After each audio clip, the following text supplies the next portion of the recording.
Joseph Roberts, Joey Smallwood PCCC was a politician from Newfoundland, Canada. He was the main force that brought the Dominion of Newfoundland into the Canadian Confederation in 1949, becoming the first Premier of Newfoundland, serving until 1972.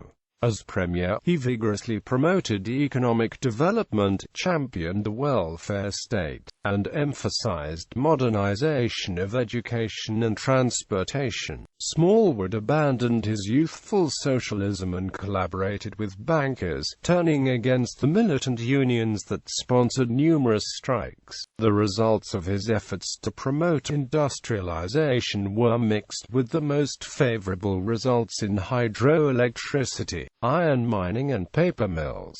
Smallwood was charismatic and controversial. Never shy, he dubbed himself the last father of Confederation. While many Canadians today remember Smallwood as the man who brought Newfoundland into the Canadian Confederation, the opinion held by Newfoundlanders and the diaspora remains sharply divided as to his legacy. Early life. Joey Smallwood was born at Minbrook, near Gambo, Newfoundland, to Charles and Minnie May Smallwood. His grandfather, David Smallwood, was a well-known maker of boots in St. John's. Growing up in St. John's, as a teenager, Joey Smallwood worked as an apprentice at a newspaper and moved to New York City in 1920. In New York, he worked for the socialist newspaper The Call. Joey Smallwood returned to Newfoundland in 1925, where he soon met and married Clara Oates. In 1925, he founded a newspaper of his own in Corner Brook. In 1928, he acted as campaign manager for the Prime Minister of the Dominion of Newfoundland, Sir Richard Squires. He also ran as a Liberal candidate in Bonavista in 1932 but lost. During the Great Depression, he worked for various newspapers and edited a 2-volume collection titled The Book of Newfoundland. Quote, he also hosted a radio program, The Barrelman, beginning in 1937 that promoted pride in Newfoundland's history and culture. He left the Broadcasting Corporation of Newfoundland in 1943 to operate a pig farm at the Newfoundland Airport at Gander. National Convention and Confederation. As soon as prosperity returned in 1942, agitation began to end the Commission. Newfoundland, with a population of 313,000, seemed too small to be independent. Smallwood at this point was a well-known radio personality, writer and organizer. He was a nationalist who long had criticized British rule. In 1945, London announced that a national convention would be elected in Newfoundland to advise on what constitutional choices should be voted on by referendum. Union with the United States was a possibility, but London rejected the option and offered instead two options: return to Dominion state as a continuation of the unpopular Commission. Canada issued an invitation to join it on generous financial terms. In 1946, Smallwood was elected a delegate to the Newfoundland National Convention, which was organized to make recommendations to London about the future of Newfoundland that would be placed before the people of the country in a constitutional referendum. Smallwood supported joining Canada, arguing that union with Canada would bring prosperity. His skills as a radio broadcaster served him well. He was able to use the proceedings of the convention, which were broadcast over the radio, to publicize the benefits of union with Canada. He founded and led the Confederate Association that supported the Confederation option in the convention during the 1948 Newfoundland referendums. At the convention, Smallwood emerged as the leading proponent of Confederation with Canada, insisting, "Today we are more disposed to feel that our very manhood, our very creation by God, entitles us to stand standards of life no lower than our brothers on the mainland. Displaying a mastery of propaganda technique, courage and ruthlessness, he succeeded in having the Canada option on the ballot. His main opponents were Peter Cashin and Chesley Crosby. Cashin, a former finance minister, led the Responsible Government League, warning against cheap Canadian imports and the high Canadian income tax.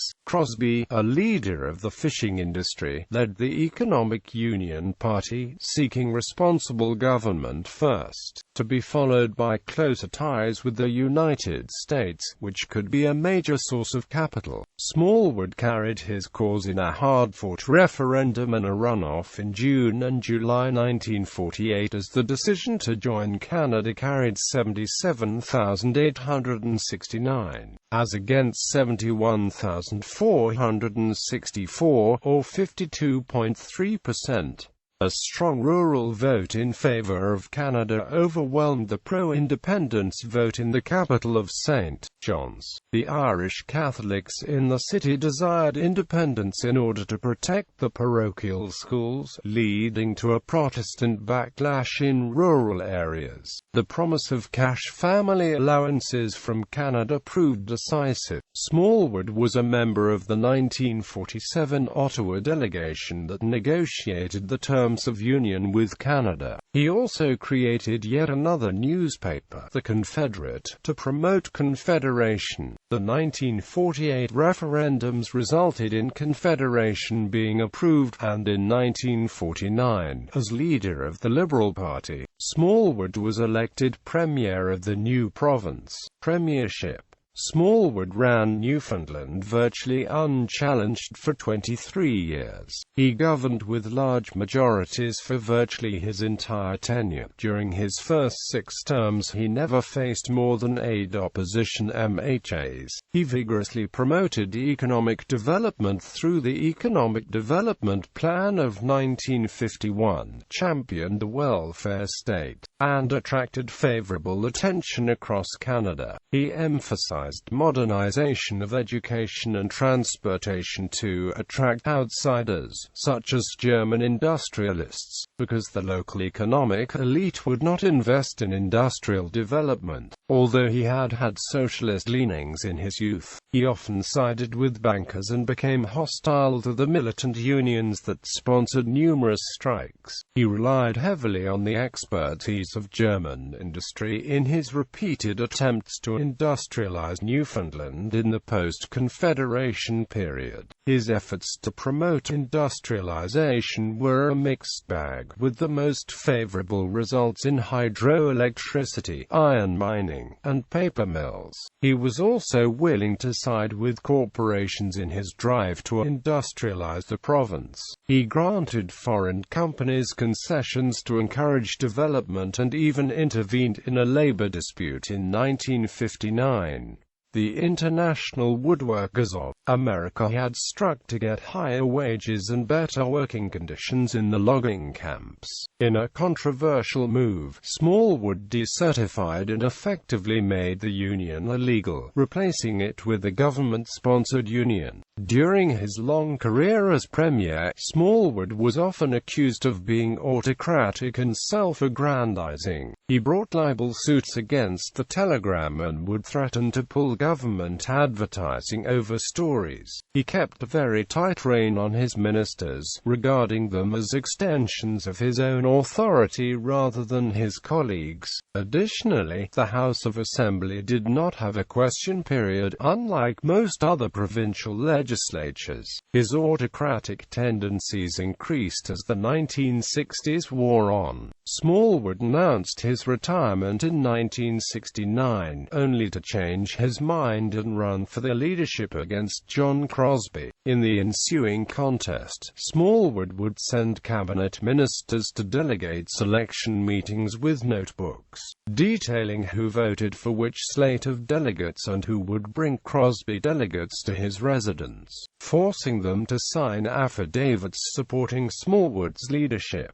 The affidavits would later be published in local newspapers. By Newfoundland's 7th general election, in 1971, Smallwood's government had become tired and complacent. The election resulted in a hung parliament, with Smallwood's Liberals winning 20 seats to the Progressive Conservatives' 21.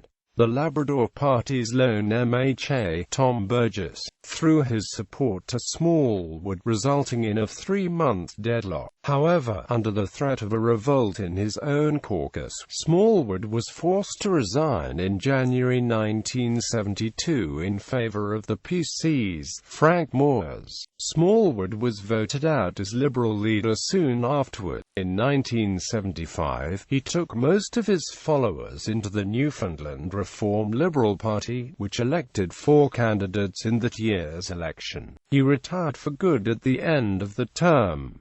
Life after politics. In his retirement, Smallwood resumed writing, publishing several books, including an autobiography titled I Chose Canada. Later in his life he began an ambitious project, compiling a comprehensive encyclopedia of Newfoundland and Labrador. The 5-volume set was completed by a charitable foundation after Smallwood's death. Smallwood's publishing firm, Newfoundland Book Publishers Limited, published volumes 1 and 2. The Smallwood Heritage Foundation completed and published volumes 3, 4, and 5. In 1986, he was made a Companion of the Order of Canada, after hesitating because he felt that he should be more honored for bringing Newfoundland and Labrador into the Canadian Confederation and would have liked to have had the Right Honourable added to his name as well as a knighthood. In 1989, a new marine Atlantic ferry, the MV Joseph and Clara Smallwood, was commissioned.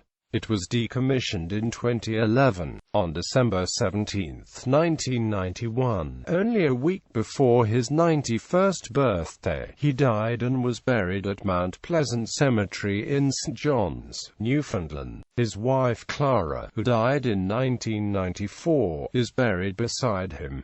Notable quotes. In popular culture, Smallwood was featured in 2 National Film Board of Canada documentaries. In 1970, he was the subject of Julian Biggs' documentary film A Little Fellow from Gambo. In 1974, he was featured alongside Newfoundland media mogul Jeff Sterling and director Michael Rubbo in Rubbo's Waiting for Fidel. In 1998, Wayne Johnston's novel The Colony of Unrequited Dreams presented a fictionalized portrayal of Smallwood. Smallwood is referenced in a line in the Newfoundland folk song, Thank God We're Surrounded by Water, by Tom Cahill and Joan Morrissey.